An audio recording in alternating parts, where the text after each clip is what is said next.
good morning, you guys. We are filming with Dr. Dan this morning, and we are going to be going over kind of the injury that I've been talking about a lot on the channel so far, how I got the injury, because it is an injury that's kind of prone for runners or sprinters or people who run in their sport, which is a lot of sports. So first I'll kind of just talk about how the injury started for me, and how I just kind of continued to run on the injury, which probably wasn't the best, but that's kind of your typical athlete for you. And then, so first of all, the injury started pretty early in the summer. And again, my off season was so short. It was about 8 weeks, which is not optimal for any type of athlete. So my body really wasn't ready for sprinting and sprinting at a high level. And you think about the 200 meter or you think about the 400 meter, you're sprinting really all out for 24 seconds in the 200 and 50 to a minute for the 400. And that causes so much stress in the groin area. So I started just with kind of more serious DOMs or delayed onset muscle soreness in the groin. And after a sprint session, my groin and my adductors would be really, really sore. But after these two races, the 100 and the 200 at Ontario Championships, I started getting a pain kind of deep within my glute. And what would you say that attachment is, Dan? I think at the time he was kind of dealing with some pain around the adductor magnus tendon, which is kind of up around the sit bone, sort of deep under your butt. Okay, so I started getting pain really deep, kind of in the glute area.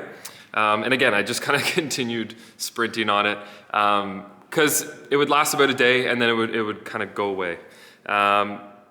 Then that injury in the adductor and kind of in the glute, it started going up into my abdominal wall, which I'll let Dan kind of explain why that happens in terms of a groin injury. And that really is what limited my ability to sprint. Once that kind of pain started going into the abdominal wall, I really couldn't put any force into the ground to sprint. And that's really what ended my season kind of early in July. And I did maybe 3 races with that abdominal wall pain. And they were incredibly uncomfortable races. And I'll show those kind of races here as well. But I was still able to sprint, but they were uncomfortable. At that time, I wasn't practicing at all. I was really just kind of going out, staying loose, and then I would go race.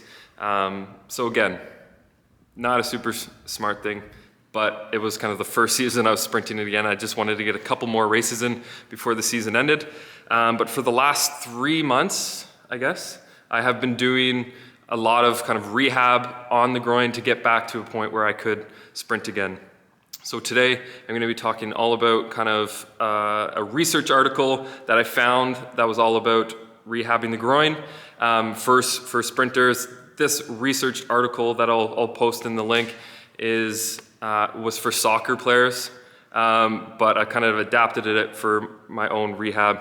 And then we did a bunch of stuff with Dr. Dan, and today we're going to be going over kind of what the injury actually was and kind of getting a diagnosis from Dr. Dan's point of view, and how we treated it. As Nate mentioned, we're going to kind of chat a little bit about the injury, what he was experiencing, diagnosis, that kind of thing. By the time he saw me or brought it up, like he said, it had already kind of spread to the abdominal pain, the groin pain, and a little bit of kind of deep posterior groin buttock pain. At the time, through examination, we diagnosed him with athletic pubalgia or sports hernia, as well as, or in coordination with a common adductor tendinopathy. So sports hernia, despite its name, there's not actually a herniation of any tissue. It's not like an abdominal hernia or an inguinal hernia, that kind of thing. What it is generally micro tearing of some of the tissue around the inguinal ligament, so between the front of your hip bone to your pubic bone, which is where the abdominal wall and the obliques, as well as the adductors and groin muscles attach, and has to do with how you transfer force across your torso into your hip or thigh. Like you said, it's a really common thing in sprinting sports, so big time in soccer, also in things like hockey. So really anything where you're going to be creating or limiting rotational force across the torso and the hip. So every time you sprint, you're bringing opposite arm up with opposite leg. Your stretching side is buttressing or maintaining or controlling force and tissue across that region. With athletic hip pubalgia, it's really common if you end up along the lines of advanced imaging like an MRI to see either nothing or multiple different things. Usually going to come with things like evidence of kind of chronic tendinopathy of the common adductors, which is kind of where Nate's pain started. Sometimes some hip joint involvement, which Nate's been pretty lucky not to really have any major hip joint issue. Possibly some issues in the joint called your pubic symphysis, where your two hip bones attach. And then sometimes some evidence of micro-tearing or inflammation or fluid in parts of the layers of the abdominal wall, usually the obliques. So again, in his sport, and now as he moves to decathlon, with all the rotational aspects of things like javelin, shot put, and hurdling, buttressing that rotation is a really difficult thing for that region. As one leg goes forward, the other goes back, but you're keeping your torso from rotating with it, and that was bringing a lot of pain. So we kind of kick-started things just by, like he said, stopping the beating the heck out of it, so giving a little bit of relative rest, doing whatever fitness or exercise he could still maintain without irritating. At the same time, we started with some like low-level isometric work, so engaging the muscle tissues in a static position for extended periods of time, ramping up the intensity, the time, and then increasing the range of motion in a way that was sport specific to him. So anything mimicking that kind of cross or split position or rotational position, and working on some kind of baseline core activation stuff. So working on the obliques, the transverse abdominis, and some of the other tissues. Things went really well. He progressed pretty quickly. Guy does his homework, and he moved the things he wanted to do. The biggest kind of stepping stone from there was find out a movement or a position that is slightly bothersome, regress or drop the weight or decrease the weight or decrease the range or slow down the tempo to a point where it was no longer bothersome, and then just put the time in progressing that back up. And once he got to there, he's been pretty much rolling straight through. Like you said, we have been working with some neurofunctional acupuncture in the area, a little bit of soft tissue work, some mobilization of the hip, and some manual therapy through the hip and pelvis. Okay, so this is the research article that I used to start to work towards rehabbing my groin. Now, I won't go much into what the study found, but I will go over a lot of what I did for the rehab, all of the exercises that are actually included in the rehab. So this is really kind of the meat of the groin exercise protocol, and I follow this pretty much to a T, with a few changes that I will mention as I go. And so again, phase one is that active flexibility phase. Now, this included exercises including leg swings side to side, or kind of leg swings, which is adduction, abduction, leg swings front and back, or leg swings hip flexion and hip extension, and then hip circles. Now, these were the only 3 exercises in active flexibility phase, and you were doing 4 sets of 20 reps of each. Now, as I'm talking here, I will kind of show the exercises above, but the first one, leg swing side to side, when I first started these exercises, the range of motion that I had and the speed at which I was swinging my leg was very, very minimal. I was really only getting kind of a little bit up, both for the side to side and front to back. I was really getting just a very minimal range of motion, because at that point I had a lot of pain, and that adductor was really not ready for a lots of range of motion. So the range of motion that you see in this video may not be the range of motion that you get when you kind of start your rehabilitation program if you're dealing with this kind of injury. Hip circles, again, 20 reps one way, 20 reps the other way. I didn't progress from this active flexibility for about 4 weeks. That was kind of the severity of my injury, so it took me about 4 weeks to get out of this active flexibility. Now the program calls for about 3 times per week frequency for these exercises. So I was doing this about 3 times a week, and how I would do it on a Monday, rest on Tuesday, do it on a Wednesday, rest on Thursday, do it on a Friday. In between doing these exercises, I was very active in terms of I was walking a lot. I was walking probably about 4 kilometers a day at this point in my rehab program, but I was doing no running at this point. And progression out of phase 1 looks like this. Minimal pain, so 2 out of 10 or lower. And at rest, walking and standing maximal abduction activation without resistance. Once I could walk without pain, or lower than 2, which is almost no pain, or just be at rest without pain, then I could go to phase 2. Phase 2 of the program was early resistance. Now, these included exercises: hip adduction with elastics, hip flexion with elastics, and abdominal twists with elastics. Now the hip adduction with elastics, you're going to be standing. I always use the pole, as you can see in the video. Everything was the same for this in terms of tempo. So 3 seconds concentric, 3 seconds eccentric. For the hip flexion with elastics, I typically use the same band and the same pole just for balance. Now I should mention, every time you go to a new phase, the rehab protocol would have you stack them. So I never stopped doing these active flexibility exercises, meaning once I progressed to phase 3, then I would do phase 1, phase 2, and phase 3 each time I did the protocol.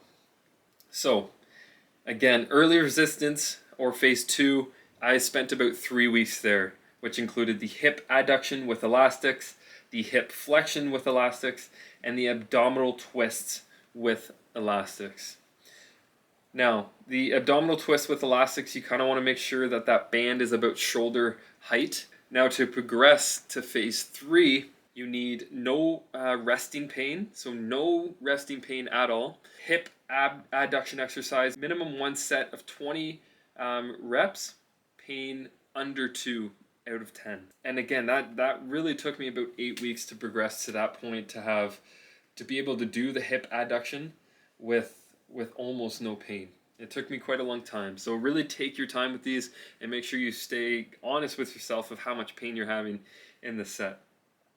So once I was able to progress into phase 3, and this one leg coordination exercise, you're standing on one leg and you're almost going into an RDL with the leg at kind of 90 degrees, as you can see in the video. Again, we're going 3 second concentric, 3 second eccentric with this exercise. And as you can see on the screen, it says continue exercises 1 to 6. So again, we're always kind of stacking these workouts on each other as we progress through the program. Now, once I was able to progress from phase 3, again, the progression criteria from phase 3 and on was hip adduction exercise. That was with the band, minimum 1 set. 15 kind of pain controlled repetition max, under 2 to 10. I also needed to do full range of motion, high velocity, active, dynamic, stretching, ballistic stretch, again 2 to 10. Okay, now that pain free, the full range of motion, high velocity, active, dynamic stretching was those leg swings side to side and leg swings back to front, but that was at a high velocity.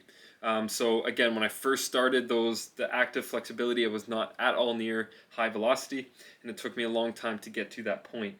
Now, the next exercises, phase 4 was high load, high speed. So these included these new exercises, and again, we're continuing exercises 1 to 7. These new exercises included number 8, kicking exercise or tension arc. Now, I changed this movement to a dead bug. I found, if you can see the video up above, I found that this exercise was just kind of a little bit complicated to do, / it just didn't really work in terms of gauging the exercises for me. So I switched this into a dead bug, which was similar movement where I'm applying force through my torso with my hand say with my right arm down and my left leg down, and I'm applying tension through my torso, which gave me kind of a similar sense of engagement to this kind of kicking exercise or tension arc. When I first started doing the dead bugs, I had a ton of pain in my abdominal wall, and I really couldn't do more than 5 reps, and I could not do these pain-free for probably another, I would say 4 to 6 weeks. I could not do these pain-free. So I was in phase 4 for another 6 weeks before I could really do both of these exercises without pain in my abdominal wall. Now, as I progressed through this protocol, I had almost no pain in my adductors, but I continued to have pain in my abdominal wall. So that was really kind of what was eliminating my ability to sprint. At this point in phase 4, I was starting to sprint at very submaximal tempos, just about 30 meters, and I was doing a lot of technical work with pole vault, hurdling, javelin, discus, shot put, long jump, high jump. I was starting to do a little bit more technical work. Now, this technical work was at a very low intensity, but I was able to do technical work, which is awesome, because I'm trying to progress as fast as possible in the deck. So number 8, again, I changed into a dead bug, which you can see on the screen. And number 9 was a Copenhagen. And this Copenhagen, you're dropping the hip and then raising the hip, making sure that you get a full hip extension at the top of the movement.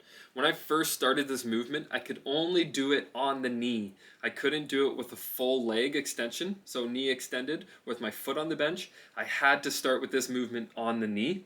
And I progressed, once the pain was minimal, I could progress to a full leg length. When you have the bent knee, there's just less torque on the adductor, which makes it a little bit easier. So again, I'm always progressively overloading these movements as I'm progressing through the program. Now, clinically pain-free criteria is pain-free palpation in the groin, pain-free maximal isometric adduction in outer range, pain-free maximal passive adductor stretch, pain-free hip adduction exercise with elastics, at least 10 reps, pain-free Copenhagen adduction exercise, 10 reps. I can do that one pain-free now, no problem.